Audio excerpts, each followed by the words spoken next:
ইতিমধ্যে এই বন্যা পরিস্থিতি খতিয়ে দেখতে মুখ্যমন্ত্রী মমতা বন্দ্যোপাধ্যায় জেলায় জেলায় ঘুরছেন এবং তিনি ইতিমধ্যেই ক্ষোভ প্রকাশও করেছেন ডিভিসির কাজে।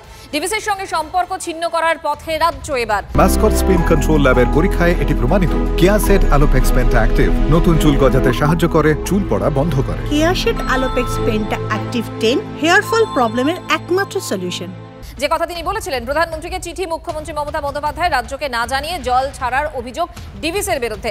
আর কি জানা যাচ্ছে, রাজ্য কি পদক্ষেপ করছে জানবো। এই মুহূর্তে আমাদের সঙ্গে টেলিফোনে রয়েছেন আমাদের প্রতিনিধি দীক্ষা ভূঁইয়া। দীক্ষা, দেখো, আমরা দেখেছিলাম গত পরশু এবং গতকাল দুটো জায়গাতেই মেদিনীপুর এবং হাওড়া, বিশেষ করে পাঁশকুড়া এবং উদয়নারায়ণপুর, দেবরা বিভিন্ন জায়গায় মুখ্যমন্ত্রী ঘুরেছিলেন এবং দুটো জায়গাতেই মুখ্যমন্ত্রী পুরো ক্ষোভ উড়ে দিয়েছিলেন ডিভিসির বিরুদ্ধে।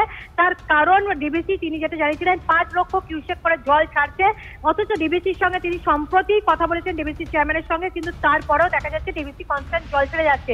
যে কারণে মুখ্যমন্ত্রী কিন্তু গতকাল এবং পরশু দুবারই কিন্তু বলেছিলেন যে ডিভিসি যদি এরকম ভাবে জল ছাড়ে তাহলে ডিভিসির সঙ্গে কিন্তু তারা সমস্ত যোগাযোগ বিচ্ছিন্ন করবেন এবং সে ব্যাপারে তিনি প্রাইম মিনিস্টার অর্থাৎ প্রধানমন্ত্রীকে চিঠি দেবেন। এবং আজকে দেখা যাচ্ছে 20 সেপ্টেম্বর প্রধানমন্ত্রীকে মুখ্যমন্ত্রী একটা চিঠি দিলেন এবং সেখানে তিনি দেখাচ্ছেন কিভাবে ডিভিসির জল ছাড়ার জন্য পূর্ব বর্ধমান থেকে শুরু করে মানে দক্ষিণবঙ্গের বিস্তীর্ণ এলাকা, পূর্ব পশ্চিম বর্ধমান, বীরভূম, বাঁকুড়া, হাওড়া, হুগলি, পূর্ব মেদিনীপুর, পশ্চিম মেদিনীপুর পুরো বন্যার কবলে পড়েছে এবং সেই কারণে তিনি জানতে ডিভিসির সঙ্গে যে একটা ম্যানমেড বন্যা এবং ঝাড়খণ্ডকে বাঁচানোর জন্য যে বাংলার দিকে ঝাড়খণ্ডে যে তিনুঘাটা ব্যারেজ রয়েছে সেখান থেকেও জল ছাড়া হচ্ছে।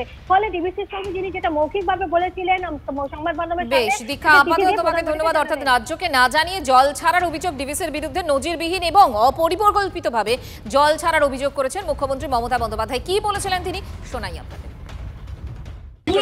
জল ছাড়া বৃষ্টির জন্য এই বন্যা হয়নি। This is not for rain. We have so many infrastructure and system, but I cannot tolerate, people cannot tolerate more than 5 lakh cubic water what has been released from DVC and other area.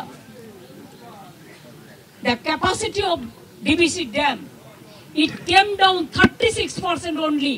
The negligence from central government, no dredging, no desiltation, years to years, and we are fighting the battle every year. Why Bengal people will fight the battle? They said let the Jharkhand be safe. আমার জনগণের আমি জীবন দিয়ে আপনাকে আমি protect করবো, এটা কখনো হতে পারে না। আমরাও সিদ্ধান্ত নিয়েছি যেহেতু জল ঢুকছে, সুতরাং 3 দিন ঝাড়খণ্ডের বর্ডার বন্ধ থাকবে, সিল থাকবে। Please send this message to Rajiv Kumar DG immediately. 3 দিন বর্ডার থাকবে বন্ধ, তার কারণ গাড়ি ঢুকলে জলে ডুবে যাবে, এটা আমি চাই না। আর ডিভিসির সাথে অল সম্পর্ক আমি তো কাট আপ করবই। জল ছাড়ার অভিযোগ মমতা বন্দ্যোপাধ্যায়ের, মুখ্যমন্ত্রীর সিদ্ধান্তকে চড়া সুরে পাল্টা চ্যালেঞ্জ করেছেন বিজেপির গোটা বিজেপি করেছে। শোনাবো শুভেন্দু অধিকারীর বক্তব্য। উনি কালকে বলেছেন না ডিভিসির সঙ্গে কাট আপ করে দিতে। উনি কি জানেন যে পশ্চিমবাংলার পশ্চিমাঞ্চলের 7 থেকে 8টি জেলায় আলো জ্বলে, কারখানা চলে, ট্রেন যায় ডিভিসির বিদ্যুতে?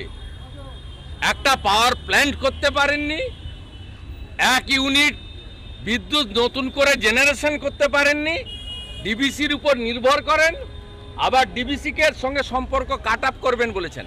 আমি আপনাকে চ্যালেঞ্জ করছি, আপনি যদি মুখ্যমন্ত্রী হয়ে বলে থাকেন আজকে বিকেলের মধ্যে ডিভিসির সঙ্গে সম্পর্ক ছিন্ন করুন, রাজ্যের 8টা জেলা অন্ধকারে ডুববে।